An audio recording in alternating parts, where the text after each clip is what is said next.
Hi all, welcome again. ഈ ക്ലാസ്സിൽ നമ്മൾ എടുക്കാൻ പോകുന്ന topic theory base of accounting ആണ്. നിങ്ങളൊരു അക്കൗണ്ടന്റായിട്ട് ജോലി ചെയ്യുമ്പോൾ, പ്രത്യേകിച്ച് ടാലി എന്ന അക്കൗണ്ടിംഗ് സോഫ്റ്റ്വെയർ കൈകാര്യം ചെയ്യുമ്പോൾ അത്യാവശ്യം അറിഞ്ഞിരിക്കേണ്ട അക്കൗണ്ടിങ്ങുമായി ബന്ധപ്പെട്ട ബേസിക് തിയറീസ് ആണ് ഈ ഒരു കണ്ടന്റിൽ ഉൾപ്പെടുത്തിയിരിക്കുന്നത്. ആദ്യമേ പറഞ്ഞ പോലെ തന്നെ അക്കൗണ്ടിങ്ങിനെ കുറിച്ചുള്ള ഡീപ്പായിട്ടുള്ള നോളജ് ഈ ഒരു സോഫ്റ്റ്വെയർ കൈകാര്യം ചെയ്യുന്നതിന് ആവശ്യമില്ല. ഈ ഒരു കണ്ടന്റിൽ പ്രധാനമായിട്ടും രണ്ട് പ്രിൻസിപ്പിൾസ്, അക്കൗണ്ടിങ്ങിന് ധാരാളം പ്രിൻസിപ്പിൾസ് ഉണ്ട്, അതിൽ രണ്ട് പ്രിൻസിപ്പിൾസ് ആണ് ഉൾപ്പെടുത്തിയിരിക്കുന്നത്. അതേപോലെ തന്നെ അക്കൗണ്ടിങ്ങിന്റെ റൂൾസിനെ കുറിച്ചും പരാമർശിക്കുന്നുണ്ട്. ഈ രണ്ട് പ്രിൻസിപ്പിൾസ് നല്ല രീതിയിൽ മനസ്സിലാക്കി പഠിക്കുകയാണെങ്കിൽ 99% അക്കൗണ്ടിംഗ് വർക്കും നിങ്ങൾക്ക് ഈസി ആയിട്ട് ചെയ്യാൻ സാധിക്കുന്നതാണ്. അതേപോലെ തന്നെ ടാലി എന്ന സോഫ്റ്റ്വെയറും കൈകാര്യം ചെയ്യാൻ വളരെ എളുപ്പം സാധിക്കുന്നതാണ്. അക്കൗണ്ടിംഗ് റൂൾസ് കൃത്യമായിട്ട് നിങ്ങൾ പഠിക്കണം. ആദ്യമായി അക്കൗണ്ടിംഗ് പ്രിൻസിപ്പിൾസിനെ കുറിച്ചാണ്, അത് എന്താണെന്നും അത് എന്തിനു വേണ്ടിയാണെന്നുമുള്ള കാര്യങ്ങളാണ് ആദ്യത്തെ സ്ലൈഡ്സിൽ പറയുന്നത്.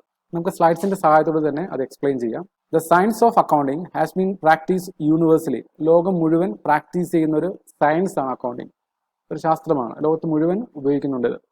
In order to ensure uniformity in accounting procedures and methods, certain accounting doctrines have been accepted by accountants all over the world. അതായത് അക്കൗണ്ടിംഗ് പ്രൊസീജിയറിൽ ലോകത്ത് മുഴുവൻ ഒരു ഏകത്വം, അതായത് ഒരു യൂണിഫോമിറ്റി ഉണ്ടാകാൻ വേണ്ടിയിട്ട് ലോകത്ത് മുഴുവനുമുള്ള അക്കൗണ്ടന്റുമാർ ഫോളോ ചെയ്യുന്ന കുറച്ച് സിദ്ധാന്തങ്ങളും, കുറച്ച് ഡോക്ട്രൈൻസ് മീൻസ് സിദ്ധാന്തങ്ങൾ എന്നാണ് അർത്ഥം, പ്രിൻസിപ്പിൾസും ഉണ്ട്. ആ ഒരു പ്രിൻസിപ്പിൾസിന്റെയും ഡോക്ട്രൈൻസിന്റെയും അല്ലെങ്കിൽ ആ സിദ്ധാന്തങ്ങളുടെയും ബേസിലാണ് ലോകത്ത് എവിടെ ഏത് രാജ്യത്തെ അക്കൗണ്ടന്റ് പ്രിപ്പയർ ചെയ്യുന്ന അക്കൗണ്ട്സ് റിപ്പോർട്ട്സ് നോക്കിയാലും നമുക്ക് ഈസി ആയിട്ട് മനസ്സിലാവും. എല്ലായിടത്തും ഒരേ മെത്തേഡ്സും പ്രിൻസിപ്പിൾസും റൂൾസുമാണ് യൂസ് ചെയ്യുന്നത്. ഓക്കെ, അങ്ങനെ ലോകത്ത് മുഴുവനുമുള്ള അക്കൗണ്ടന്റ്മാർ അംഗീകരിച്ചിട്ടുള്ള മെത്തേഡ്സിനെയും പ്രൊസീജിയറിനെയും ആ പ്രിൻസിപ്പിൾസിനെയുമാണ് അക്കൗണ്ടിങ്ങിന് യൂണിഫോമിറ്റി നൽകുന്നത്. There are certain guide lines and practice that are followed while recording transaction and preparing financial statement. അതായത് ഒരു സ്ഥാപനത്തിന്റെ ഫിനാൻഷ്യൽ ട്രാൻസാക്ഷൻസ് റെക്കോർഡ് ചെയ്യുമ്പോൾ അല്ലെങ്കിൽ അവിടുത്തെ ഫിനാൻഷ്യൽ സ്റ്റേറ്റ്മെന്റ് പ്രിപ്പയർ ചെയ്യുമ്പോൾ, ഫിനാൻഷ്യൽ സ്റ്റേറ്റ്മെന്റിനെ കുറിച്ച് പ്രത്യേക ഒരു ടോപ്പിക് നമുക്കുണ്ട്, അത് പ്രിപ്പയർ ചെയ്യുമ്പോൾ സർട്ടൻ ഗൈഡ് ലൈൻസ്, അതായത് കുറച്ച് ഗൈഡ് ലൈൻസും പ്രിൻസിപ്പിൾസും ഒക്കെ അക്കൗണ്ടന്റുമാർ ഫോളോ ചെയ്യേണ്ടതുണ്ട്. ആ ഫോളോ ചെയ്യേണ്ട അക്കൗണ്ടിങ് മെത്തേഡ്സിനെയും അല്ലെങ്കിൽ ആ ഗൈഡ് ലൈൻസിനെയും പറയുന്ന പേരാണ് അക്കൗണ്ടിങ് പ്രിൻസിപ്പിൾസ്. നെക്സ്റ്റ് സ്ലൈഡിൽ അതിനെക്കുറിച്ചാണ് പറയുന്നത്. Such guide lines and practice have been developed on the basis of globally accepted accounting standard. അതായത് ലോകത്ത് മുഴുവനുമുള്ള അക്കൗണ്ടന്റുമാർ ഫോളോ ചെയ്യുന്ന മെത്തേഡ്സും പ്രിൻസിപ്പിൾസും ഗൈഡ് ലൈൻസും എല്ലാം ലോകം മുഴുവൻ അംഗീകരിച്ചിട്ടുള്ള അക്കൗണ്ടിംഗ് സ്റ്റാൻഡേർഡ്സിന്റെ ബേസിലാണത് ക്രിയേറ്റ് ചെയ്തിട്ടുള്ളത്. അങ്ങനെ അംഗീകരിച്ചിട്ടുള്ള അക്കൗണ്ടിംഗ് സ്റ്റാൻഡേർഡ്സിന് അല്ലെങ്കിൽ ആ അക്കൗണ്ടിംഗ് മെത്തേഡ്സിന് പറയുന്ന പേരാണ് ജനറലി അക്സെപ്റ്റഡ് അക്കൗണ്ടിംഗ് പ്രിൻസിപ്പിൾസ് അല്ലെങ്കിൽ ഗ്യാപ്. അതിന്റെ ഷോർട്ട് ഫോം ആണ് ഗ്യാപ്. അതാണ് ലാസ്റ്റ് സെന്റൻസ് പറയുന്നത്.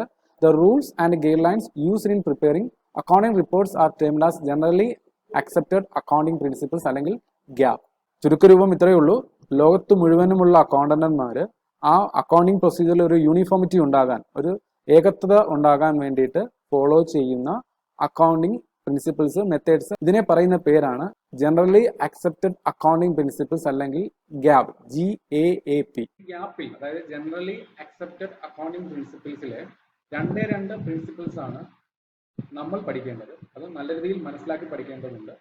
ഈ രണ്ട് പ്രിൻസിപ്പിൾസ് നല്ല രീതിയിൽ മനസ്സിലാക്കി പഠിച്ചാൽ ഈ ഒരു സോഫ്റ്റ്വെയർ കൈകാര്യം ചെയ്യാനും അക്കൗണ്ടിംഗ് എന്ന പ്രൊസീജിയർ മനസ്സിലാക്കാനും ഒരു 99% നിങ്ങൾക്ക് ഈസി ആയിട്ട് സാധിക്കും. ഓക്കെ, ആദ്യത്തെ പ്രിൻസിപ്പിൾ അല്ലെങ്കിൽ ആദ്യത്തെ കൺസെപ്റ്റ് അക്കൗണ്ടിംഗ് എൻറ്റിറ്റി കൺസെപ്റ്റ് ആണ്.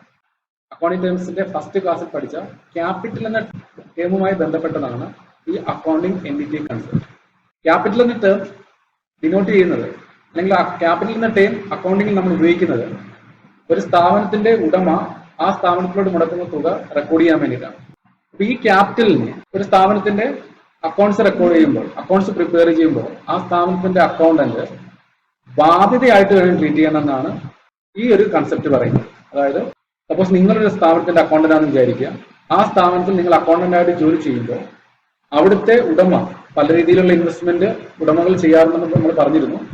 സപ്പോസ് ഒരു 5 ലക്ഷം രൂപ ക്യാഷ് അവിടെ കൊണ്ടുവന്ന് ഡെപ്പോസിറ്റ് ചെയ്യുന്നതായിരിക്കും. അവിടുത്തെ കാര്യങ്ങൾക്ക് വേണ്ടി 5 ലക്ഷം രൂപ കൊണ്ടുവന്ന് നിങ്ങളുടെ സ്ഥാപനത്തിൽ അദ്ദേഹം ഇൻവെസ്റ്റ് ചെയ്തു. അപ്പോൾ ആ 5 ലക്ഷം രൂപയെ ആ സ്ഥാപനത്തിന്റെ അക്കൗണ്ടന്റ് റെക്കോർഡ് ചെയ്യേണ്ടത് ആ സ്ഥാപനത്തിന്റെ ബാധ്യതയായിട്ടാണ്. ഓണർ മുടക്കുന്ന തുകയെ ബാധ്യതയായിട്ട് ട്രീറ്റ് ചെയ്യണമെന്ന് ഈ റൂൾ പറയുന്നു, അല്ലെങ്കിൽ ഈ ഒരു പ്രിൻസിപ്പിൾ, ഈ ഒരു കൺസെപ്റ്റ് പറയുന്നു. നമ്മൾ നോർമലായിട്ട് ചിന്തിക്കുമ്പോൾ അങ്ങനെ നമുക്ക് വിശ്വസിക്കാമെങ്കിൽ അത് നമുക്ക് അംഗീകരിക്കാൻ പറ്റില്ല. എന്തുകൊണ്ടാണ്? ഓണർ മുടക്കുന്ന തുക ഒരിക്കലും ആ സ്ഥാപനത്തിന്റെ ബാധ്യതയല്ല. എന്നാൽ അക്കൗണ്ടിംഗ് പ്രൊസീജിയർ അനുസരിച്ചുള്ള റിസൾട്ട് കിട്ടണമെങ്കിൽ ഈ രീതിയിൽ തന്നെ റെക്കോർഡ് ചെയ്യണം. അതായത് ഓണർ മുടക്കുന്ന തുകയെ ബാധ്യതയായിട്ട് വേണം ആ സ്ഥാപനത്തിന്റെ അക്കൗണ്ടന്റ് ആ സ്ഥാപനത്തിന്റെ കണക്ക് പ്രിപ്പയർ ചെയ്യുമ്പോൾ, അക്കൗണ്ട്സ് പ്രിപ്പയർ ചെയ്യുമ്പോൾ റെക്കോർഡ് ചെയ്യാൻ. അതാണ് ഈ ഒരു കൺസെപ്റ്റ് പറയുന്നത്. നമുക്ക് നോക്കാം. Under this concept it is assumed that business unit is distinct and completely separate from its owners. അതായത് ഈ ഒരു കൺസെപ്റ്റ് പ്രകാരം ബിസിനസ് യൂണിറ്റ് ഓണർമാരിൽ നിന്ന് സെപ്പറേറ്റ് ആണ്, കംപ്ലീറ്റ് ആയിട്ട് സെപ്പറേറ്റ് ആണ്. ഓണർ വേറെ, സ്ഥാപനം വേറെ. സപ്പോസ് നിങ്ങളുടെ സ്ഥാപനത്തിൽ ജോലി ചെയ്യുമ്പോൾ നിങ്ങൾ ചിന്തിക്കേണ്ടത് അങ്ങനെയാണ്, ഞാൻ ജോലി ചെയ്യുന്ന സ്ഥാപനം വേറെ, ആ സ്ഥാപനത്തിന്റെ ഉടമ വേറെ. സ്ഥാപനത്തിന്റെ അക്കൗണ്ടന്റ് ആയിട്ടാണ് നിങ്ങൾ ആ സ്ഥാപനത്തിന്റെ അക്കൗണ്ട്സ് പ്രിപ്പയർ ചെയ്യുക. ഓണറെ ഒരു ഔട്ട്സൈഡർ ആയിട്ട് കാണും. പുറത്തുനിന്ന് പൈസ നമുക്ക് തന്നൊരു വ്യക്തിയാണ്, അല്ലെങ്കിൽ ഒരു സൺട്രി ക്രെഡിറ്റർ ആയിട്ട് കാണും. നമ്മൾ ആ സൺട്രി ക്രെഡിറ്റർ എന്ന ടേം പഠിച്ചു കഴിഞ്ഞു. ആ ഒരു രീതിയിൽ വേണം ഓണറേയും ട്രീറ്റ് ചെയ്യാൻ എന്നാണ് ഈ ഒരു കൺസെപ്റ്റ് പറയുന്നത്. ഈ ഒരു കൺസെപ്റ്റ് പഠിച്ചെങ്കിൽ മാത്രമേ, അല്ലെങ്കിൽ മനസ്സിലാക്കിയെങ്കിൽ മാത്രമേ നമുക്ക് ആ ഒരു കൺഫ്യൂഷൻ ഇല്ലാതെ വരത്തുള്ളൂ. നോർമലായിട്ട് അല്ലെങ്കിൽ അക്കൗണ്ടിങ് അറിയാത്ത ഒരാൾ ഇങ്ങനെ ചിന്തിക്കില്ല, അത് തെറ്റാണെന്ന് പറയും. പക്ഷെ അത് അക്കൗണ്ടിങ്ങിൽ ഇത് തെറ്റല്ല, ഇങ്ങനെ വേണം റെക്കോർഡ് ചെയ്യാൻ, ഇത് മനസ്സിലാക്കുക. ഓക്കെ, പിന്നെ പറയുന്നു നോക്കാം. The business is treated as a unit or entity separate from the person who control it. ആരാണോ ഒരു ബിസിനസ് കൺട്രോൾ ചെയ്യുന്നത് ആ വ്യക്തിയിൽ നിന്ന് കംപ്ലീറ്റ്ലി സെപ്പറേറ്റ് ആണ് എന്ത് ബിസിനസ് യൂണിറ്റ്. ഒരു പ്രത്യേക യൂണിറ്റ് ആയിട്ട് വേണം അക്കൗണ്ടന്റ് ഓണറേയും അല്ലെങ്കിൽ ബിസിനസ് സ്ഥാപനത്തെ കരുതാൻ. ഓണർ അത് പ്രത്യേക പേഴ്സൺ ആണ്, പുറത്തുനിന്നുള്ള പേഴ്സൺ ആയിട്ട് വേണം അക്കൗണ്ടന്റ് ട്രീറ്റ് ചെയ്യാൻ. ലാസ്റ്റ് സെന്റൻസിൽ പറയുന്നത് the proprietor is treated as a creditor to the extent of the amount invested by him on the assumption that he has given the money and the business has received it. അതായത് the proprietor, owner, അദ്ദേഹത്തിനെ creditor ആയിട്ട് treat ചെയ്യണം. Sundry creditor ആയിട്ട് എങ്ങനെയാണോ ഒരു business സ്ഥാപനത്തിലെ ട്രാൻസാക്ഷനെ record ചെയ്യുന്നത്, അതേപോലെ തന്നെ ഓണർ മുടക്കുന്ന തുകയും ക്രെഡിറ്റർ എന്ന രീതിയിലായിരിക്കണം ആര് റെക്കോർഡ് ചെയ്യേണ്ടത്, അക്കൗണ്ടന്റ് റെക്കോർഡ് ചെയ്യേണ്ടത്. ഓണറെ ഒരു ക്രെഡിറ്റർ ആയിട്ട് ട്രീറ്റ് ചെയ്യണമെന്നാണ് ഈ ഒരു കൺസെപ്റ്റ് പറയുന്നത്. വളരെ ഇമ്പോർട്ടന്റ് ആയിട്ടുള്ള കൺസെപ്റ്റ് ആണ്, അത് കൃത്യമായിട്ട് മനസ്സിലാക്കുക. ഓണർ മുടക്കുന്ന തുകയെ ബാധ്യതയായിട്ട് വേണം ഒരു അക്കൗണ്ടന്റ് ട്രീറ്റ് ചെയ്യാൻ. പല ട്രാൻസാക്ഷൻസും ചെയ്യുമ്പോൾ നമുക്ക് ഒരു കൺഫ്യൂഷൻ വരുന്നൊരു പോർഷൻ ആണ്. ഇപ്പൊ ഫിനാൻഷ്യൽ സ്റ്റേറ്റ്മെന്റ് പ്രിപ്പയർ ചെയ്ത് പഠിച്ചിട്ടുള്ളവർക്ക് അറിയാം, ബാലൻസ് ഷീറ്റ് പ്രിപ്പയർ ചെയ്യും, അതിലെ ലയബിലിറ്റീസ് ആയിട്ട് വരുന്ന ഐറ്റമാണ് ക്യാപിറ്റൽ. ഈ ഒരു കൺസെപ്റ്റിന്റെ അടിസ്ഥാനത്തിലാണ് ക്യാപിറ്റൽ ബാധ്യതയായിട്ട് ട്രീറ്റ് ചെയ്യുന്നത്, ഇത് മനസ്സിലാക്കുക. അടുത്തത് ഡ്യുവൽ ആസ്പെക്ട് കൺസെപ്റ്റ് ആണ്. ഡ്യുവൽ എന്ന് വെച്ചാൽ രണ്ടെന്നാണ്. ഇപ്പൊ രണ്ട് ആസ്പെക്ട്, ഈ ഒരു പേര് വെച്ച് തന്നെ നമുക്ക് അതിനെ മനസ്സിലാക്കാവുന്നതേ ഉള്ളൂ. അതായത് ഒരു സ്ഥാപനത്തിൽ ഒരു ഫിനാൻഷ്യൽ ട്രാൻസാക്ഷൻ, ധനപരമായ ഇടപാട് നടന്നാൽ അതിന്റെ രണ്ട് ആസ്പെക്ട് അവിടുത്തെ അക്കൗണ്ടിൽ റെക്കോർഡ് ചെയ്യണം. ഒരു ഇടപാടിന്റെ രണ്ട് ആസ്പെക്ട്, ചുരുക്കി പറഞ്ഞാൽ രണ്ട് കാര്യങ്ങൾ അക്കൗണ്ടന്റ് റെക്കോർഡ് ചെയ്യണം.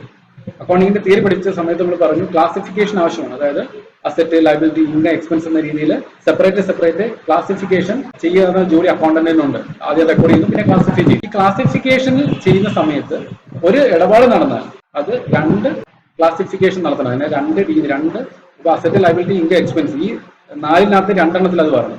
തുടർന്നുള്ള സ്ലൈഡുകളിൽ പറയുന്നത് കൃത്യമായിട്ട് മനസ്സിലാവും. ഇവിടെ പറയുന്ന കാര്യങ്ങൾ നമുക്ക് നോക്കാം. This is the basic principles of accounting. അക്കൗണ്ടിങ്ങിന്റെ ബേസിക് ആയിട്ടുള്ള പ്രിൻസിപ്പിൾ ആണിത്. This is also known as accounting equivalence concept. Accounting equivalence concept എന്നൊരു പേര് വിളിക്കുന്നുണ്ട്. അത് എന്തുകൊണ്ടാണെന്ന് അടുത്ത സ്ലൈഡ് പറയുമ്പോൾ നമുക്ക് വ്യക്തമാകും. According to this concept, each and every business transaction has two aspects, a giving aspect and a receiving aspect. ഈ ഒരു കൺസെപ്റ്റ് പ്രകാരം ഒരു സ്ഥാപനത്തിൽ നടക്കുന്ന ഫിനാൻഷ്യൽ ട്രാൻസാക്ഷൻ, ധനകരമായ ഇടപാടുകളിന് രണ്ട് ആസ്പെക്ട് ഉണ്ട്, ഒരു ഗിവിംഗ് ആസ്പെക്ടും ഒരു റിസീവിംഗ് ആസ്പെക്ട്. നമുക്കൊരു ഉദാഹരണത്തിന് സഹായത്തോടെ അത് വ്യക്തമാണ്. ഇവിടെ പറയുന്ന ഒരു ഉദാഹരണം ഇതാണ്. എക്സ് എന്ന് പറഞ്ഞ വ്യക്തി ഒരു ബിസിനസ് സ്റ്റാർട്ട് ചെയ്തു. അദ്ദേഹം ആ സ്ഥാപനത്തിലോട്ട് ഒരു 15,000 രൂപയുടെ ക്യാഷ് ഇൻവെസ്റ്റ്. സപ്പോസ് നിങ്ങൾ ആ സ്ഥാപനത്തിൽ എക്സ് തുടങ്ങിയ സ്ഥാപനത്തിന്റെ അക്കൗണ്ടന്റ് ആണെന്ന് വിചാരിക്കും. അപ്പൊ അവിടുത്തെ അക്കൗണ്ടന്റ് ആണ് നിങ്ങൾ എങ്കിൽ അവിടെ റെക്കോർഡ് ചെയ്യപ്പെടേണ്ട രണ്ട് ആസ്പെക്ട്, ആ ഒരു ട്രാൻസാക്ഷൻ, അതായത് ഓണർ ആ സ്ഥാപനത്തിലോട്ട് 15,000 രൂപ ഇൻവെസ്റ്റ് ചെയ്തെന്ന്, അതൊരു ട്രാൻസാക്ഷൻ ആണ്, ഫിനാൻഷ്യൽ ട്രാൻസാക്ഷൻ ആണ് ആ സ്ഥാപനത്തിൽ നടന്നത്. അപ്പൊ അവിടെ അതിന്റെ രണ്ട് ആസ്പെക്ട്, നമ്മൾ പറഞ്ഞ ഈ കൺസെപ്റ്റ് പ്രകാരം ഒരു ഇടപാട് നടന്നാൽ രണ്ട് ആസ്പെക്ട് റെക്കോർഡ് ചെയ്യണം. അതിന്റെ ഒരു ആസ്പെക്ട് എന്ന് പറഞ്ഞാൽ അതായത് 15,000 രൂപയുടെ ക്യാഷ് ആ സ്ഥാപനത്തിലോട്ട് വന്നു, ക്യാഷ് അസറ്റ് ആ സ്ഥാപനത്തിൽ വന്നു. അപ്പൊ അതൊരു ഒരു ആസ്പെക്ട് ക്യാഷ് ആണ്. ആ സ്ഥാപനത്തിൽ 15,000 രൂപ ക്യാഷ് ആണ്, അത് റെക്കോർഡ് ചെയ്യണം അക്കൗണ്ടിൽ. ക്യാഷ് എന്ന് പ്രത്യേക ഹെഡിൽ അത് റെക്കോർഡ് ചെയ്യണം. മറ്റേ ആസ്പെക്ട് എന്ന് പറഞ്ഞാൽ നമ്മൾ ആദ്യത്തെ കൺസെപ്റ്റുമായിട്ട് ബന്ധപ്പെട്ടതാണ്. ഒരു ബാധ്യത ഉണ്ടായി ആരോട്, ആ സ്ഥാപനത്തിന്റെ ഓണർ, അതായത് എക്സിനോട് തന്നെ ജോലി ചെയ്യുന്ന സ്ഥാപനത്തിന് ഒരു ബാധ്യത ഉണ്ട്. 15,000 രൂപ ഓണർക്ക് തിരിച്ചു കൊടുക്കേണ്ട, ഓണർ മുടക്കിയ തുക തിരിച്ചു കൊടുക്കണമല്ലോ, അത് ബാധ്യതയാണല്ലോ. അങ്ങനെയാണ് ട്രീറ്റ് ചെയ്യണം നമ്മൾ ഫസ്റ്റിലത്തെ കൺസെപ്റ്റ് പറഞ്ഞു അല്ലെ. അപ്പം എക്സ് എന്ന വ്യക്തി ആ സ്ഥാപനത്തിലോട്ട് മുടക്കിയ തുക ആ സ്ഥാപനത്തെ സംബന്ധിച്ചുള്ള ഒരു ബാധ്യതയാണ്, എക്സിന് തിരിച്ചു കൊടുക്കണം. അപ്പൊ രണ്ടാമത്തെ ആസ്പെക്ട് എന്താണ്, ലയബിലിറ്റി. അത് ഏത് ലയബിലിറ്റിയാണ്, ക്യാപിറ്റൽ ലയബിലിറ്റി. ഓണർ മുടക്കുന്ന തുകയെ വിളിക്കുന്ന പേരാണ് ക്യാപിറ്റൽ. അതൊരു ബാധ്യതയാണ് നമ്മൾ കഴിഞ്ഞ കൺസെപ്റ്റിൽ പഠിച്ചത്. ഈ ട്രാൻസാക്ഷന്റെ രണ്ട് ആസ്പെക്ട് എന്തൊക്കെയാണ്? ഒന്ന് ക്യാഷും ഒന്ന് ക്യാപിറ്റൽ എന്ന ലൈബിലിറ്റി. അതാണ് ഇവിടെ പറയുന്നത്. For instance, X started A business with a capital of 15,000. 15,000 രൂപ മുടക്കി എക്സ് ഒരു ബിസിനസ് സ്റ്റാർട്ട് ചെയ്തു. അപ്പോൾ ഇവിടെ പറയുന്നത് നോക്കുക, now the business owns asset worth rupees 15,000. ഈ ഒരു ട്രാൻസാക്ഷൻ കഴിഞ്ഞപ്പോൾ ആ സ്ഥാപനത്തിന് 15,000 രൂപയുടെ അസറ്റ് ഉണ്ട്. സത്യമാണ്, ക്യാഷ് എന്ന് പറഞ്ഞ അസറ്റ് ഉണ്ട്. At the same day, ആ ടൈമിൽ എന്താണ്, it has the obligation to repay the amount received from the proprietor. That means it owes 15,000 to the owner. അതായത് at the same day, ആ ടൈമിൽ എന്താണ്, ആ സ്ഥാപനത്തിന് 15,000 രൂപയുടെ ഇത് തിരിച്ച് കൊടുക്കാനുള്ള ബാധ്യത. 15,000 രൂപ തിരിച്ചു കൊടുക്കാൻ ആരോടുള്ള ബാധ്യത? ആ സ്ഥാപനത്തിന്റെ പ്രൊപ്പറൈറ്റർ അല്ലെങ്കിൽ ആ സ്ഥാപനത്തിന്റെ ഓണറോട് ഒരു ബാധ്യതയും കൂടി ആ സ്ഥാപനത്തിൽ ആ ഒരു ട്രാൻസാക്ഷൻ കഴിഞ്ഞപ്പോൾ ഉണ്ടായി. അപ്പോൾ ഒരു ട്രാൻസാക്ഷന്റെ രണ്ട് ആസ്പെക്ട്. അപ്പൊ ഇപ്പോഴത്തെ സിറ്റുവേഷൻ നോക്കി, ഈ ഒരു ട്രാൻസാക്ഷൻ കഴിഞ്ഞപ്പോൾ സ്ഥാപനത്തിൽ 15,000 രൂപയുടെ ബാധ്യത അതിന്റെ ഓണറോട് ഉണ്ടായി. അറ്റ് ദ സെയിം ടൈം 15,000 റുപ്പീസിന്റെ അസറ്റ് ആ സ്ഥാപനത്തിലുണ്ടായി. അസറ്റ് ലൈബിലിറ്റി ഈക്വൽ ആണ്. ഒരു ട്രാൻസാക്ഷൻ കഴിഞ്ഞപ്പോൾ ആ സ്ഥാപനത്തിന്റെ അസറ്റ് നോക്കിയപ്പോൾ 15,000 രൂപ അസറ്റ്, അതേപോലെ അത്രയും തന്നെ ബാധ്യത സ്ഥാപനം. ഓക്കെ, ഈ ഒരു സിറ്റുവേഷൻ ഓരോ ട്രാൻസാക്ഷൻ കഴിയുമ്പോഴും ഈ രീതിയിലായിരിക്കും ഈ ഒരു കൺസെപ്റ്റിൽ നമ്മുടെ അക്കൗണ്ട്സ് വരുമ്പോൾ വരുന്നത്. അതായത് എത്ര ട്രാൻസാക്ഷൻ കഴിഞ്ഞാലും അതിനുശേഷം ആ സ്ഥാപനത്തിന്റെ ഫിനാൻഷ്യൽ പൊസിഷൻ എടുത്ത് നോക്കിയാൽ അസറ്റ് ലൈബിലിറ്റി ഈക്വൽ ആയി.